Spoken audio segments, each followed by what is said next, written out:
A man in a brown truck wearing a brown uniform dropped off a brown box, and I opened it up and it was full of these goodies. So this is our kit that we purchased for our build. And of course we have our connecting rods here that we resized on the rod hone. The gasket set is a full set. It's a Felpro 260-1023. And then of course we got our rings, which is an MS 909P10, which means it's a 10 under. Our rod bearings are Cleveite. They are a 663P10, which is 10 under. So we got 10 rods and 10 mains here. We've got a set of Durabond cam bearings we're going to put in. The part number is CH8. We have our Melling oil pump, which is M55. And this is our pickup tube, which is a 55S1. And that's the tube that we're going to press into the oil pump. We've got our brass core plugs here. I opened that up earlier because I needed a plug out of it. We got our core plug kit. We have our 30 over Hastings ring set. I ended up purchasing a Camshaft roller cam with tie bar lifters and a Camshaft billet timing set just for the heck of it. We'll get to the cam profile and stuff later. I don't want to get into that right now. The pistons are a Hyper Eutectic. This is our set of pistons here, and it is of course a 30 over, because our block is 30 over, but this is a sealed power Hyper Eutectic coated skirt piston. So we went ahead and upgraded to Hyper Eutectic rather than going with the cast piston. And like I said earlier, it is a flat top, and so that's going to bump our compression up to a much better level. And that is an H345 DCP, which is a 30 over seal power flat top piston. Pretty typical for a 350. So that is basically the kit. I mean, I give you the part numbers and stuff, so if you want to duplicate this, you can. You can find this stuff online. I am not going to talk about the cam part number and stuff yet, because that's a whole nother video. I'm going to get, if I start getting into this cam profile and why I picked the cam and stuff, I'm going to get a zillion questions. And if you have questions on the camshaft or what to do, just hold those questions till we get to the cam. We're gonna get to that, and I'm going to talk all about that. And so this is basically our kit. We're well on our way to getting this assembled. Now that I've got the parts, I'm gonna have to use the rod heater and press the pistons and rods together. I might give you a few shots of that at some point. But yeah, so we got our kits. We can continue now. Right now I'm going to go back to the block, and I want to talk to you some more about what we did to the engine block.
bearing set that we ordered from Summit Racing. Now the cam bearings in a small block Chevrolet, you gotta have a special tool, a cam bearing driver, which we have here. And you also need to make sure you understand that these bearings have specific locations that they go in. The outside diameter of the bearing varies a little bit. The inside is the same, but what they've done when the block machined these bores, they made the bores a little different size on the outside so that the bearings would fit. So if you look at this tab right here, it tells you 1, 2, 3, 4, 5. It tells you which cam bearing number, and there's a number on these bearings that is imprinted or embossed into the bearing, and it tells you where that specific number that's on the bearing goes, what location in the block. So we have 3 different positions here. We have 2 and 5, we have 3 and 4, and then we have the number 1 bearing up front, of course. This is our cam bearing driver, and what this does is we just put the bearing onto the cam driver like this, and this thing expands. It has rubber and it expands out there and it holds that on there, and then we use a centering cone on the other end down here, and we just take our hammer and we drive that in. So that is basically how the cam bearings are installed. Now this is mostly a machine shop operation. It does take a fair amount of skill to get these in, and the driver, the tool set with this driver is about $500. So if you're just building one engine, it makes no sense to buy this. You just have the machine shop put these in for you. And also there is an oil hole in the bearing there, and we need to make sure that the oil hole is lined up correctly with the oil feed hole in the block. So there's a bit of a learning curve on getting these in. So my advice is if you don't own all this equipment, I would just have the machine shop put the bearings in for you. It's not that expensive, and they'll get them in right and get the oil holes lined up like they're supposed to be. So I'll do one of these for demo purposes. So we'll do the number 1 bearing up here because we need to use the centering cone on the opposite end. So it says that the number 1 is a CH41, and if I look on this bearing here, it says CH41. So, and of course we have the oil holes we got to line up. So you can see the driver's going in, and then we're just going to take our bearing and we're going to make sure our oil holes are lined up. We just put the bearing inside the tool and expand this out.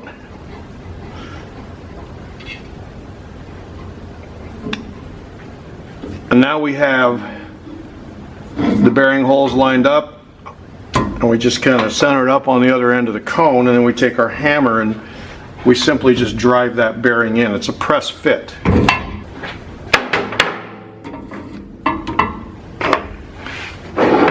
Now at that point it's just a matter of using this driver to drive that in.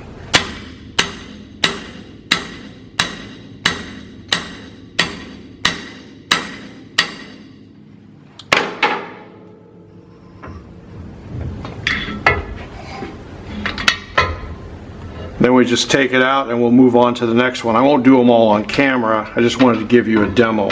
So I'll get all the rest of these in and we'll come back. Okay guys, so you can see now we've got all of our cam bearings installed in there with the oil holes lined up. And the next thing you want to do, this is part of the prep that the machine shop is going to do. So now I want to talk to you about putting these gallery plugs and core plugs or freeze plugs in. Normally on the front of the block you have these press-in plugs like the ones that we knocked out of there, but what we have done is we will take a 1/2-inch pipe tap, and these holes, the size of the holes from the factory is exactly the size that you need for a 1/2-inch pipe plug or pipe tap. So we always tap these before we clean it. Now we can put 3 of the oil gallery plugs that will just screw in there, and that way it's a little bit of insurance. I've seen these press-in plugs pop out, So I always like to tap these just for a little extra insurance to make sure my oil gallery plugs are going to stay secure in place. And I'm starting to put these plugs in. These holes are drilled all the way through the block, and then they put plugs in the ends of them after they drill the gallery plugs during manufacturing. And of course, to get oil pressure, these have to be blocked off. Now these two galleries here, this one and this one, they feed the lifter bores. So these can go in, doesn't matter how deep you make it. I tap these pretty deep, but we just put that plug in and we want to get these plugs tight. If these plugs aren't in here, the top end of your engine is not going to have any oil pressure. So it's very, very important that these plugs go back in. It's also very important that, like you saw in an earlier episode, that they come out during the cleaning and vatting process.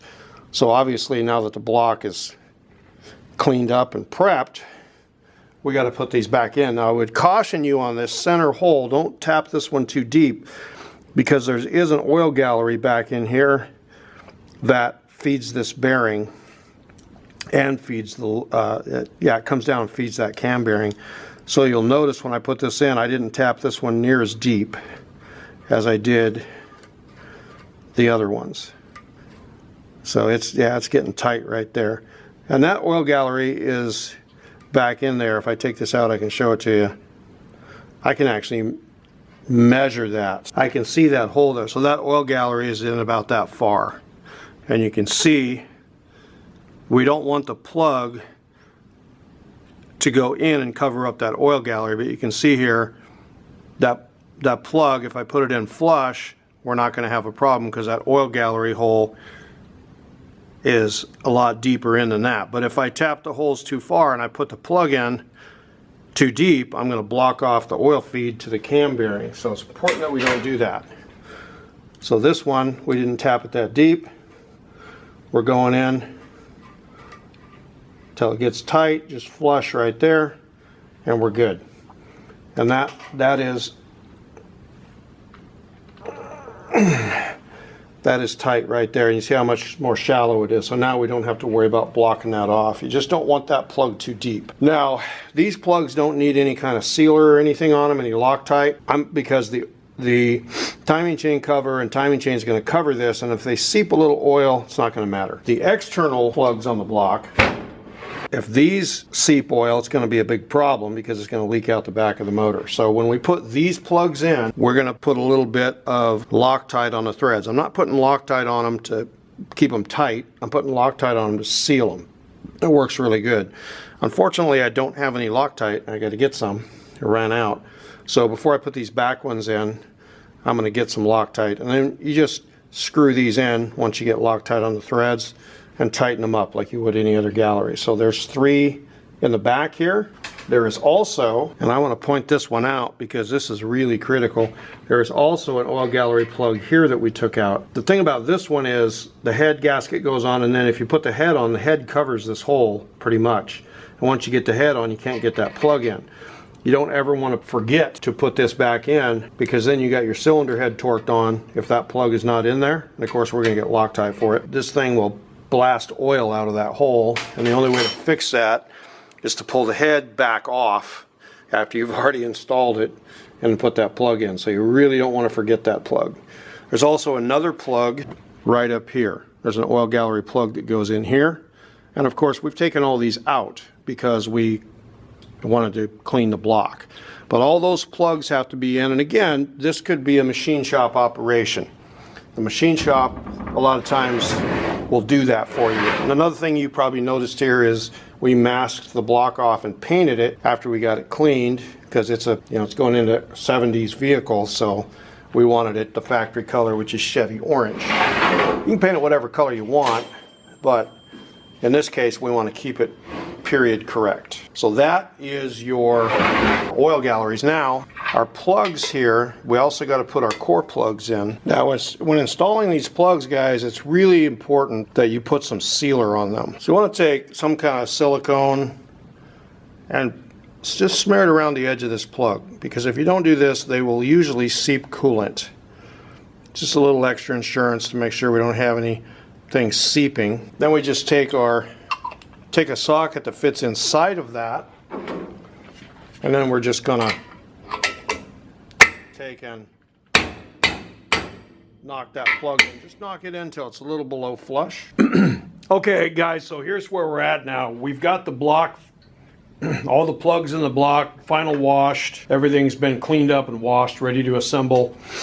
We went ahead and put our main bearings in, our 10 under main bearings with the caps on and torqued. And now what we need to do is we need to check our oil clearances. So we've got our crankshaft that we polished up, and we're going to measure the size of our crank journals to get an exact reading. And then we're going to go in here with the caps torqued and we're going to measure this. Let me show you how we do that. So we mic the crank, and what I'm getting here is about 439. The standard size is 449, so that tells me that this is 10 under, and we already knew that. We also have to take that reading, and the easiest way to do that is to lock your mic and use that to set up your bore gauge. Now, we also have to put our bearings in and torque the caps. We've got all the bearings in, all the caps torqued, and I'm going to go ahead and use the reading that we got off the crank to calibrate my bore gauge so I'll know what the crank size is. So very simply, what I need to do is I need to put my micrometer in here, and with that micrometer set, now I've got my bore gauge on 0. So I have duplicated the size of the crank journal with my indicator on 0. So now when I put this in there, I will see the difference. So if I take my dial bore gauge and I put it in on that bearing, I can read the difference. So what I'm seeing here is about 2.5 thousandths clearance. So right now with that bore gauge in there, I'm reading 2.5 thousandths. That means that this bore diameter is about 2.5 thousandths larger than the crank journal. 2.5 to 3 on the mains is what we want. Now I've already checked all of these, and we got about 2.5 thousandths on all of them. I've mic'd all the journals. I just wanted to demo that. So our engine here, when we install the crank, is going to have about 2.5 thousandths oil clearance between the bearing and the crank, which is right in the spec. Very good oil clearance. Now that we know that, we can move on and start actually assembling the engine. You're also going to do the same thing with the connecting rods. When we get to the connecting rod clearances, we're going to take our micrometer and we're going to mic our rod journals. We're going to torque our connecting rods into the rods with a rod vise, and we're going to go ahead and put this in that connecting rod bore and make sure that our clearances are right. If you don't have the proper oil clearance, you could have oil pressure problems with the engine, and that is something that we definitely want to avoid. The oil clearances are a restriction to the flow of oil, and they create the right amount of pressure. The manufacturer gives us a spec where that oil clearance needs to be, and of course if the crank is rotating, the bearings have to be slightly larger, but that clearance between the bearing and the crank fills with oil, and the pump that is pushing oil through the galleries is resisted by those clearances, and that's what creates engine oil pressure. We're very happy with 2.5 thousandths on the mains, and we're looking at 1.5 to 2 on the rods. And so once we get to the rods, we'll check that and make sure that those are in spec as well. And just a word about block prep here, you guys. So this thing was cleaned and final washed. We put all of our plugs in with a little bit of sealer. We got the cam bearings in, of course. We talked about that earlier. So the machine shop will probably prep this block for you, and you can ask them to go ahead and do everything that needs to be done, but then go ahead and put the plugs in for you, the gallery plugs on the front and the back of the block, and basically get the block prepped, right bore or hole in the cylinders like we've done here, and get the block prepped and ready to build. Now the one thing we do have to do that we haven't done yet on this is we need to final wash it with soap and water, and that's something that we're going to do before we actually start to assemble this, because it has been cleaned and run through the jet wash machine and you know, rinsed really well and lubricated with WD-40, but what we want to do is we want to go ahead, before we assemble it, take it out and give it one more wash, one more once over with the brushes and the soap and water, and then we'll wheel it in to the assembly area and we'll be ready to put this baby together. So now the next thing we want to look at here, guys, is our cylinder heads. And like I said earlier, these cylinder heads are not the greatest. The valves are pretty carboned up, but I mean, we can clean those. We did mic the valve stems, and the valve stems have notable wear. And also when we put this in here, and what you'll see is a lot of valve movement here back and forth. The guides are sloppy in these heads, so they need valve guides. You can see that movement there. These valves are just there's a lot of slop. So they're out of spec. So it's definitely going to have valve guides. We did Magnaflux them. The good part about it is there are no cracks. The other issue with these engines, with the early heads, is I got to look it up, but some of these didn't have hardened seats in it. I believe in 73 they had hard seats, but I'm going to have to research that a little bit. If they don't have hard seats, we're going to have hard seats, because in the early days, there was lead in the gasoline, and the lead protected these seats, but when we went to unleaded fuel, the protection for these seats went away, and exhaust seats, because they run hot, would get hammered into the head. Although these look like they are hardened seats, they would flame harden this area, because, I mean, they're pretty old and they're in really good shape, and they don't have an insert in here. So I'll look into that. That's going to be a big bonus if we don't have to put hard seats in here. I think we're going to, now they're relatively flat, but we're going to resurface them anyway. I think, you guys, what we're going to do is go ahead and rebuild these. The valve springs, we tested the pressure. The valve springs were totally shot. I mean, they had way less pressure than they should have, so they're garbage. The valves, more than likely, we're going to replace them with new ones. And then we'll just cut the seats, do a 3-angle valve job after we do guides and resurface it, and just do a valve job and put some good performance springs on here that are going to work well with our camshaft that we put in. Since these are the original heads off that engine, they have the same 73 date code as the engine. They match the engine. Because of that, I kind of want to keep them with the motor. Then you can say, you know, hey, it's all original 73. So that's where we're at on the heads. I'm not going to spend a lot of time on camera, like doing a video on rebuilding the heads, because that's, you know, for most of you, that's a machine shop deal. I do some of that in-house, but we'll just go ahead and recondition the heads and get a valve job done and get some new parts and get these all trued up and get them sealed up, get the guides replaced, and we should have a pretty good set of heads. They are stock, but with the flat top pistons, we'll be okay. We'll be around 8 3/4 to 9 to 1, somewhere in there, depending on our gasket thickness and depending on how much we mill off of this. So yeah, we'll get that done. Right now I want to get back onto the block and go ahead and get that short block together, because we have everything we need to put that together. So I think we'll go ahead and just do that. Okay guys, so now we have moved over to our assembly area, and there's been some developments that I think we need to talk about. Nothing's really changed since the last video on the block. We got all the plugs in, got everything prepped, got the oil clearances checked, final washed it. It's basically ready to go together.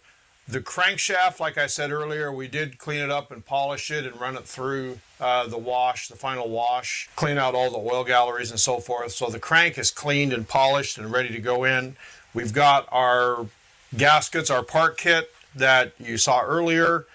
There is one change, however. I was talking to the customer and I was talking to him about the roller cam, and he was on board with the roller cam 100% until I told him how much it costs. So that roller cam kit was pretty close to $1,000, with tax probably a little more, and he got real quiet. I told you that this is out of a 67 Chevy Malibu Wagon, which he was thinking for a while. He was like, oh, should I go LS? You know, and I talked him out of going LS. And the reason I did that is because this is just my personal thing. There's something in me that just cringes when a really nice classic car doesn't have its original engine. They do an LS swap, or they do something else. You know, they put a 2JZ in it. It's like, ugh. I kind of talked him out of the LS thing, and then he was thinking about just buying a crate motor, because I mean that's not the original engine. Sorry about that light in the background. It's a motion detector. So anyway, he hemmed around about it, and I was going to build this anyway. And he said, you know what, let's just put that engine back in the car. I was going to build him another one, a later model one with a roller cam, but it was going to cost more money. Well, what ended up happening is he actually had a camshaft that he got from his father that was it's a flat tappet hydraulic. It was in a C10 pickup that his father had 30 years ago. So something had gone wrong with a cylinder head or something. I don't remember what happened with the engine, but the camshaft only has about 30,000 miles on it. And it's from back in the day when the cams and lifters were actually much better quality than they are now. So I said, well, another problem is you can't mix up the lifters. He goes, oh, they're in order. So way back 30 years ago when they took that engine apart, his father had the wherewithal to number all the lifters. And they have been sitting on the shelf in his garage because his father actually passed away before he could get the motor back together. So that engine, pretty much most of the engine went away at this point. But he says, I still have a cam and a set of lifters with really low miles on them that are numbered and in order. So I said, all right, well, bring it over. So he brought me the cam, and man, the cam is, it's an old school cam. It's nothing crazy. It's a mild, like 1 or 2 steps above stock, smooth idle, which is what he's looking for. But I looked at this cam and man, it's pristine. The lobes look great on it. The lifters look great. And I'm like, this is when they used to make decent quality camshafts. So because of that, because of the fact that they kept it in order and it was manufactured back when these cams didn't really have any problems, and it was run with, of course, oil that had zinc in it. All the oil off the shelf had zinc in it back in those days. We will probably go back. I'm recommending that he goes back with a zinc-based oil, a ZDDP-based oil. So this camshaft and lifter set is really in good condition. So I'm like, okay, I'll go for that. I definitely, if he wanted to put a new cam shaft, flat tappet cam instead of lifters in it that we're seeing produced today, I would have told him no way. I'm not doing that. I'll build the motor. You put the cam in yourself. You do whatever you want. Also, the other issue was, and he kind of talked to me about this, is that the camshaft, he was a kid back then. I think it was in high school, so he was younger than 20. He told me that this camshaft, like, it's the only thing left that he has from that experience with his father. So it's kind of a sentimental thing. So I was like, okay, yeah. It's hard to argue with that. The other development is we went ahead and rebuilt the cylinder heads. In fact, they're sitting right behind the camera, behind me. We put valve guides in them. We, of course, put new valve springs on them because the springs were shot. We did a nice 3-angle valve job, and we resurfaced, milled the surface. So the heads are ready to go, and so we got that part of it out of the way. The other thing we did, we put our rod and piston assemblies together. You saw the pistons in the box, and you saw the rods that we resized. We went ahead, those are semi-floaters, so we had to use the rod heater. So we went ahead and put all those together and got them prepped. We got the rings put on. We checked all of our end gaps in the bore with the rings. We got our rings put on the pistons, and we got our rod bearings installed as well and checked our oil clearances on the rod. So we are well on our way to assembly. My next step here is to actually walk you through a little bit of the assembly process and start putting this together. That's where we're at on it. It is prepped and cleaned, and there's really nothing left to do except start assembling this engine for the customer that has the Malibu. And I'm really glad that he decided to stick with the original engine, man. It pains me to see these classics with an LS swap or something. I'm a traditionalist, and the way I look at it, if you're going to put an LS in something and make it fast, put it in something that doesn't matter. Like a Camaro that had an LS in it originally, or an S10 pickup or a Miata or something that doesn't really have any classic value. But if you've got a classic, man, if you got one of these, man, keep it original.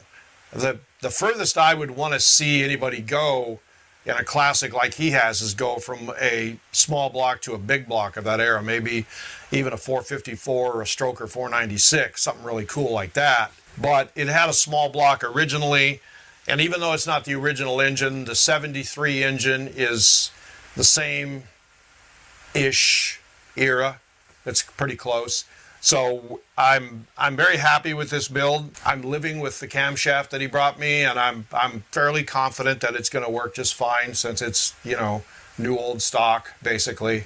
It was made back in the day when the cams were decent. And the block turned out really good. Everything, all these parts just came out great. And so this is going to be a fun build. I like putting these older engines together. I do new stuff. I've done plenty of LS motors, and I don't get as excited as I do when I do the old classic stuff, man. I'm just a like the channel says, vintage iron. That's my thing.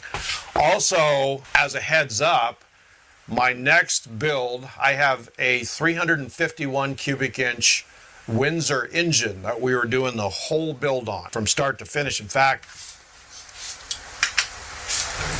the block is sitting right there. You can see it's already been cleaned, and I bored and honed it to 30 over.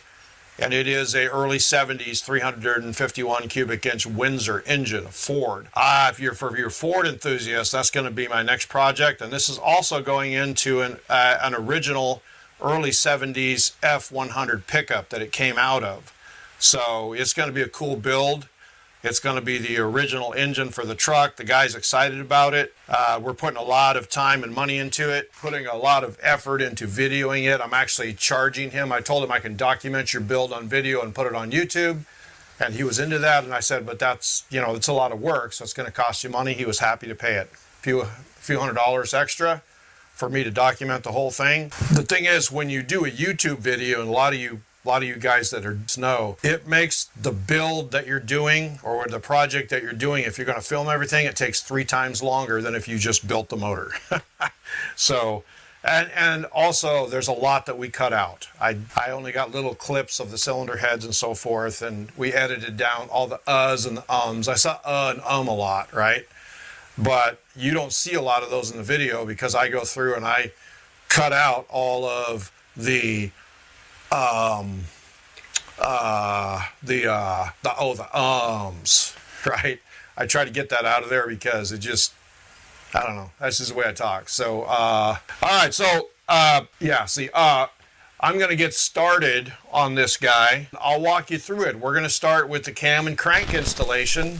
And so here we go.